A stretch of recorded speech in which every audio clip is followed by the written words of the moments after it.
Hello guys, welcome back to our channel, and today's vlog is magluluto po tayo ng Japanese recipe, which is tinatawag nila dito na po-tofu. So let's use a lot of cabbage. Isang malaking cabbage ang binili ko, kanyang kalaki. Then ating meat is chicken wings. Bahagya ako na siyang nag-grilled chicken wings. Then let's use also malaking sausage, pork fort. Hindi po yan sponsor, just only sharing. And I use ube. Mas masarap ang kanyang texture kaysa patatas. At saka hindi siya nadudurog. Then carrots and patatas. So watch until end guys kung paano natin ito lutuin, a winter recipe. So, ang ating i-enjoy dito, both soup and also the vegetables. So, ang hiwa ng ating cabbage is bahagyang malalaki. Ito po ay tinatawag na po-tofu. So, yan. Watch until end guys sa ating vlog. Our vlog for today is about cooking. Ito po ay madalas na niluto during winter.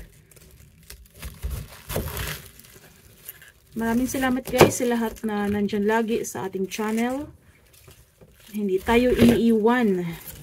At kahit mabagal ang galaw guys, it's not matter. Ang mahalaga, organic ang ating subscribers count. Do not fake your success. So yan. Ang dami no? Kaya huwag mag-alala, kahit mabagal ang ating process or progress ng ating subscribers count, it's okay. Tuloy-tuloy lang at makakamit din natin ang mga nakamit nila in organic way. Masarap namnamin ang tunay na success. So yun. Mas magaan sa loob kaysa mga fake subscribers. That's not matter. Ang mahalaga is nagtuloy-tuloy tayo sa ating naumpisahan.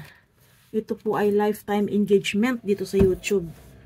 So, nabawasan tayo ng mga tao ngayon sa YouTube. Ang daming nag-stop kasi naglipat sila sa Reels, ganyan. Ako may Facebook account din ako pero hindi ako nagpo-focus sa Reels.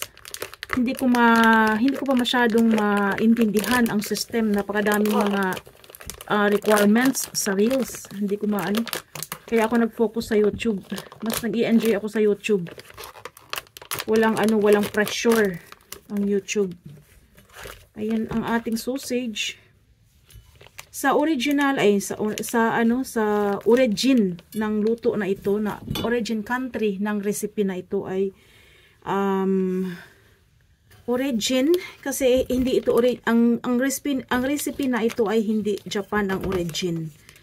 So yan, i-comment below mamaya sa video kung saang country ang origin ng luto na ito.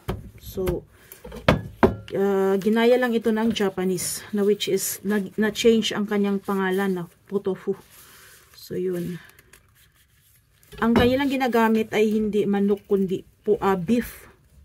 Malambot na parang sa Pilipinas nilaga, na mayroon tayong nilaga. Sa kanila naman ay iba. Maraming gulay at hindi nawawala ang cabbage. So yun, sa akin dinagdagan ko lang siya ng ube para mas malasa. Tapos ang ating nito, ang ating pinaka-seasoning nito is only salt. Salt only, no other than. So kasi lalabas yung mga original na lasa ng ating gulay at ng ating manok and also the sausage. So hindi mo na siya kailangan dagdagan pa ng mga iba't ibang artificial na seasoning. So salt is enough. And guys, i-prepare ko lang itong aking mga gulay and let's continue cooking. So yan guys, ang akin na pong bahagyang na i-grilled kanina ang ating chicken wings. As I've said, ang origin ng luto na ito is gumagamit sila ng mostly is beef. malambot na beef. Pero dito sa Japan ay ginagamitan na nila ng manok or kahit sausage lang. Very simple way. Then, ito na po yung ating gulay. Ayan. Carrots, ube, patatas, and cabbage. Lots of cabbage. Isang bowl ng cabbage. Half sa malaki na cabbage. Then, we use only salt. Rock salt po ang gamit ko. Hindi ako magamit ng iodized. Ayaw ko ng refined. Gusto ko yung natural. Ito po ay sesame oil. Para dagdag siya ng aroma. So, since hindi pa yan luto, takpan natin siya ng almost 10 minutes in a slow fire para lumambot yung meat ng ating chicken. Then, saka natin siya lagyan ng water. Yun. Perfect po ito sa taglamig. Enjoy natin yung sabaw at ang gulay. So, ayan na siya. At nagkaroon na siya ng kulay. Let's add water on this part. Hayaan natin kumulo yung tubig, saka natin ilagay yung gulay natin. Ayan guys, kumulo na po ang ating water. Let's put, sabay-sabay na silang lumambot. Yung chicken, carrots. At sabay-sabay na rin lalabas ang kanilang masarap na malinamnam na lasa. Then, let's also add the other gulay. Masarap to eh. Iba yung kanyang texture. Hindi siya malabo, kundi malagkit-lagkit. Yung klase ng kanyang pagka-ube.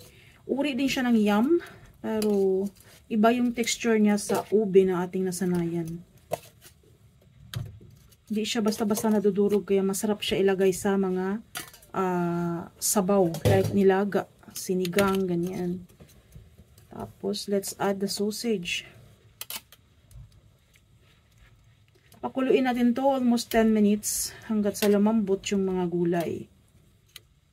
Saka natin i-add ang ating cabbage. Cover it and let's wait for almost 10 minutes or more hanggat sa hindi lumambot yung ating gulay. Hello guys, ito na po. Ang bango. Let's put the seasoning. Only salt. 1 tablespoon. Only salt guys, kasi may lasa na po yung ating mga gulay. So, ang sarap ng sabaw niya oh. Parang may parang mayroong milk, but totally walang milk yan. Then let's put the cabbage. Ang cabbage din ay maglalabas din siya ng sarili niyang lasa. So, the more maraming gulay, the more na masarap ang sabaw. Hulog na. Kain tayo ng maraming gulay. Para tayo ay gumanda.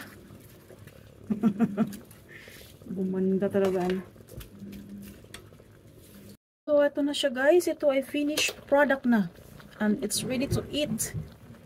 Our delicious vegetable soup.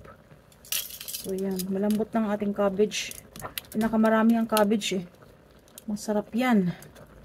At bihira lang kung magkaroon ng time magluto ng maraming gulay. Dahil sa busy na buhay. So, yan. Let's eat. And this is our finished product, guys. I-separate natin yung gulay and meat. Then, i-separate natin yung sabaw. That's how to eat. Then, pagka kinulang siya sa lasa, pwede mo siyang gamitan ng sauce ng lemon base. Lemon base or ponzu. Yun, lemon base na lemon and soy sauce. Ganun, mix na siya. So, pwede mo siyang gamitan ng ganyan or wala na. So, ito po yung ating finished product. Thank you so much for watching until end. Bye-bye!